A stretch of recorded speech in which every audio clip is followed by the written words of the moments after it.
Selamat siang teman-teman semua. Selamat datang di presentasi tugas ITS Disruption in Business, Project Based Pusat Gadai. Saya Niko yang akan membantu jalannya presentasi pada hari ini. Sebelum kita mulai perkenalan, mari kita lakukan pengecekan teknis sebentar. Bagi teman-teman, mohon konfirmasinya jika suara saya terdengar jelas dan materi di layar Anda juga terlihat dengan baik. Suara cukup Baik, jelas. jelas. Oke, baik, terima kasih atas konfirmasinya. Mari kita mulai perkenalan diri. Anggota grup ini disebutkan nama dan kelas. Dimulai dari saya, Niko Muslianto, kelas 1A. Perkenalkan, nama saya Ahmad Yusadi, saya dari kelas 1A. Perkenalkan, nama saya Zaki Google. IKM kelas 1M. Baik, hari ini kita akan membahas topik yang sangat relevan dan menarik, yaitu analisis disrupsi teknologi dan strategi pemasaran pusat gadai Indonesia. Tujuan utama kita hari ini adalah tuntas bagaimana perusahaan ini beradaptasi di era digital, memahami posisi mereka di pasar, serta menganalisis strategi marketing mix mereka dalam menghadapi persaingan. Dan tanpa berlama-lama lagi, mari kita mulai. Pusat Gadai Indonesia. Industri pegadaian di Indonesia dominasi oleh satu pemain utama, yaitu PT Pegadaian Persero, sebuah BUMN yang telah beroperasi sejak tahun 1991 selama lebih dari satu abad. Pegadaian memonopoli industri ini. Perubahan besar terjadi pada tahun 2016. Otoritas Jasa Keuangan atau yang disebut OJK mengeluarkan peraturan OJK POJK nomor 31 garis miring POJK 05 garis miring 2016. Regulasi ini secara resmi buka pintu bagi perusahaan gadai swasta untuk beroperasi secara legal dengan syarat harus terdaftar dan berizin OJK. Swasta, PT Pusat Gadai Indonesia. Kekuatan lincah, inovasi cepat, fokus dan ceruk pasar tertentu seperti elektronik dan BPKB. Dan berani dalam strategi branding yang lebih modern. Kelemahan, modal jauh lebih kecil, brand awareness rendah, dan jangkauan geografis terbatas. Biasanya per kota atau per provinsi. Pusat Gadai Indonesia, atau yang biasa disebut PGI, adalah salah satu pemain swasta yang terdaftar di OJK dan cukup agresif dalam memanfaatkan celah yang tidak diisi oleh BUMN, terutama dalam hal kecepatan layanan dan adopsi teknologi. Disrupsi teknologi yang dilakukan. Aplikasi Gaul, gadai online. Ini adalah senjata utama PGI. Gaul adalah aplikasi mobile mereka yang berfungsi sebagai digital branch. Fitur unggulan Gaul, transaksi digital. Nasabah dapat melakukan pembayaran cicilan dan perpanjangan tenor langsung dari aplikasi tanpa harus ke cabang. Simulasi gadai. Calon nasabah bisa mendapatkan estimasi nilai taksiran barang, emas, elektronik, BPKB sebelum datang ke cabang. Keamanan modern mengadopsi teknologi seperti login biometrik, sidik jari, dan Face ID untuk keamanan akun, layanan pelanggan, fitur pencarian cabang terdekat dari wilayah transaksi, loyalty program, adanya fitur rewards and voucher untuk mengumpulkan poin dari transaksi, sebuah strategi yang umum di e-commerce dan fintech, tetapi baru di industri gadai. Hasil analisis, disrupsi PGI adalah pada customer experience. Mereka tidak mengubah bisnis inti. Gadai adalah gadai, tetapi mereka memvintagekan prosesnya. Ini adalah serangan langsung terhadap kelemahan histori BUMN yang dianggap lambat dan birokratis. Menemukan data pangsa, market share pangsa pasar. Menemukan data pangsa pasar spesifik untuk salah satu perusahaan swasta seperti PGI sangatlah sulit, karena mereka bukan pengusaha perusahaan terbuka. Namun, kita bisa menganalisis pangsa pasar sektor gadai swasta secara keseluruhan untuk memberi konteks. Dominasi mutlak BUMN. PT Pegadaian BUMN masih menguasai pasar secara absolut, dan data OJK per Mei 2025 menunjukkan total aset industri pegadaian mencapai 124,4 triliun rupiah. Pangsa pasar swasta kolektif. Dari jumlah tersebut, total aset seluruh perusahaan gadai swasta yang berjumlah ratusan hanya sekitar 5,1 triliun rupiah. Ini berarti PT Pegadaian menguasai sekitar 96% pangsa pasar aset. Sementara seluruh pemain swasta berbagi sisa 4%. Pertumbuhan fenomenal. Meskipun pangsa pasarnya kecil, sektor swasta tumbuh sangat cepat. OJK mencatat Mei 2025 YoY aset gadai swasta melonjak 83,32% dan nilai pinjamannya meroket 68,74%. Strategi online merchandising. Boleh silakan dilanjut.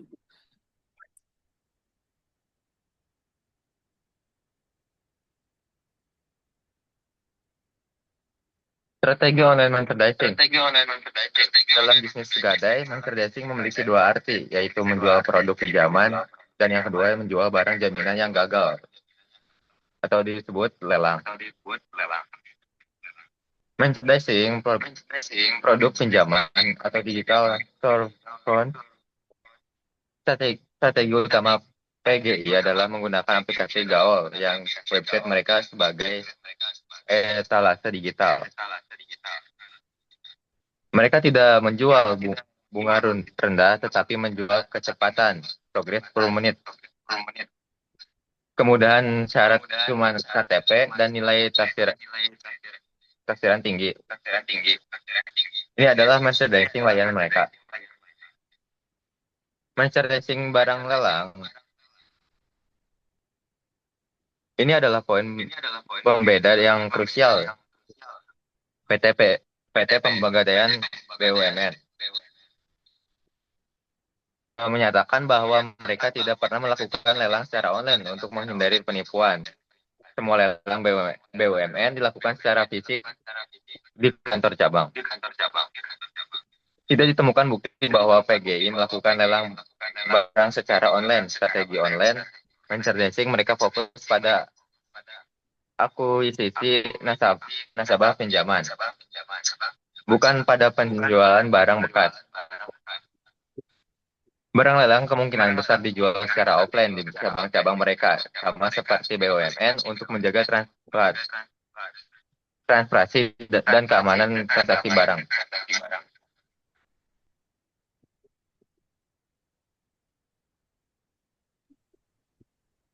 Ya, boleh Analisis baik. strategi online marketing PGI mungkin fokus pada inbound marketing untuk gawal pinjaman mereka melalui aplikasi gawal, bukan sebagai e-commerce untuk barang lelang.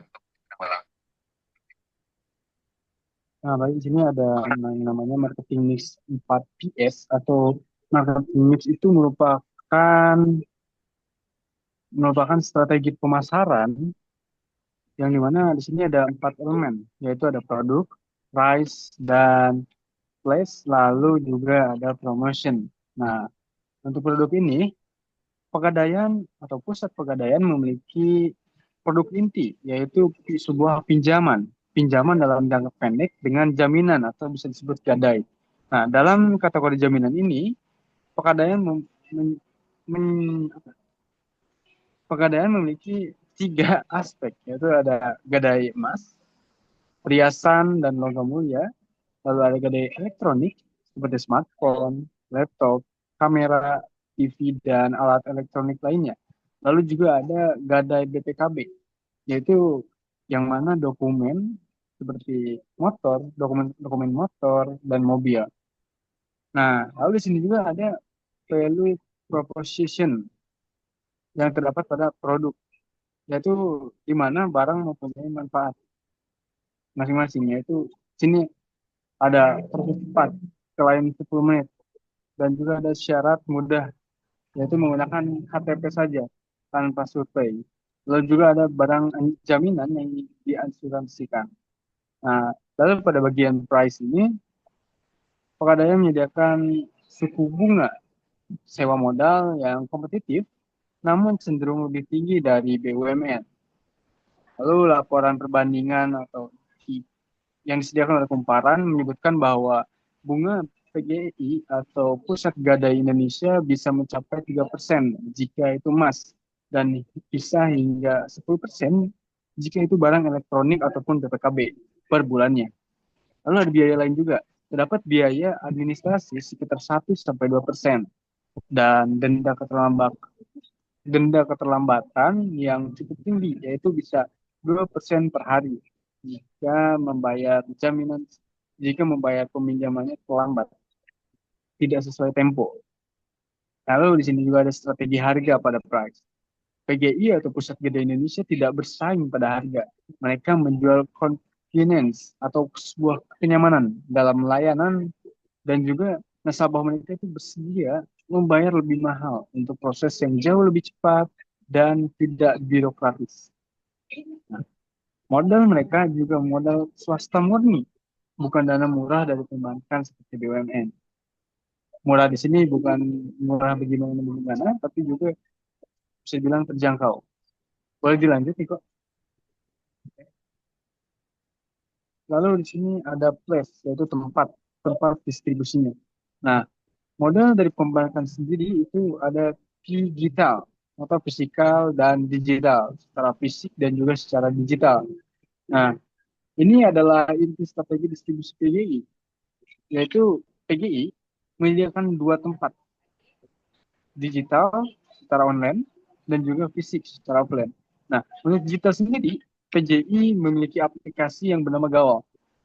Gaul ini sebagai pintu masuk utama, bukan utama, tapi pintu masuk. Nah, di sini tuh ada aplikasi simulasi pembayaran dan perpanjang. Terus di sini ada fisik.